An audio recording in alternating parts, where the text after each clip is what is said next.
Tila naapektuhan ang aktres na si Sara Lavati sa mga ginagawa ng kanyang estranged husband na si Richard Gutierrez matapos kumalat sa iba't ibang mga social media platform at naipublish sa iba't ibang mga entertainment websites ang patungkol sa video ni na Richard at kapamilya aktres na si Barbie Imperial na masayang nagkiinuman sa isang resto. Kuha ang nasabing video sa isang madilim na sulok ng Tipsy Pig Resto Bar sa Alabang kung saan makikita sina Richard at Barbie na magkadikit kahit malaki pa naman ang espasyo sa mga gilid nito.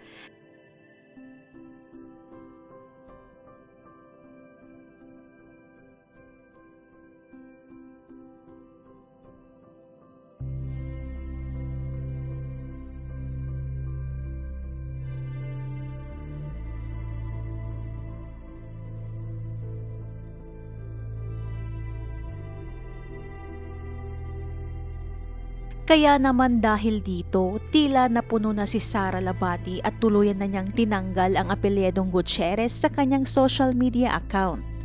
Nitong Martes, January 9, napansin ng mga netizens na tuluyan ng tinanggal ni Sara Lavati sa kanyang Instagram bio ang initial na G na ibig sabihin ay Gutierrez.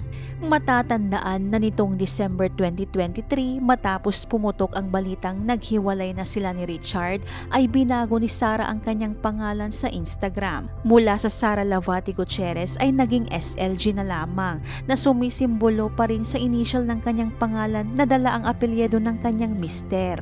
Ibig sabihin nito ay nirerespeto pa rin ni Sara ang kasal nila ni Richard Gutierrez sa kabila ng balibalitang nasa proseso na ang kanilang annulment. Naging biglaan din noon ang pagpapaiksi ni Sara ng kanyang buhok.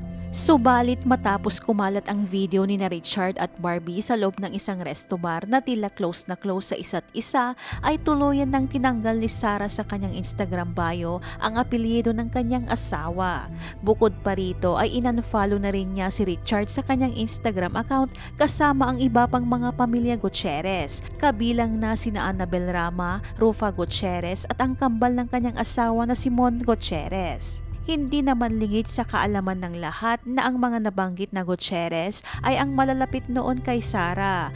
Tila malaki talaga ang hinanakit ngayon ng aktres sa pamilya Gutierrez dala ng nangyari sa marriage life nila ni Richard. Sa kabilang banda, makikita naman na nag-unfollow na rin si Rufa Gutierrez kay Sara pero ang iba ay nananatiling nakafollow pa rin kay Sara. Sa ngayon, hindi pa rin malinaw kung ano ang tunay na pinag-ugatan ng hiwalayang Richard at Sara dahil wala pang kumpirmasyon mula mismo sa mag-asawa. Ano naman ang masasabi mo dito? Ibahagi ang iyong komento.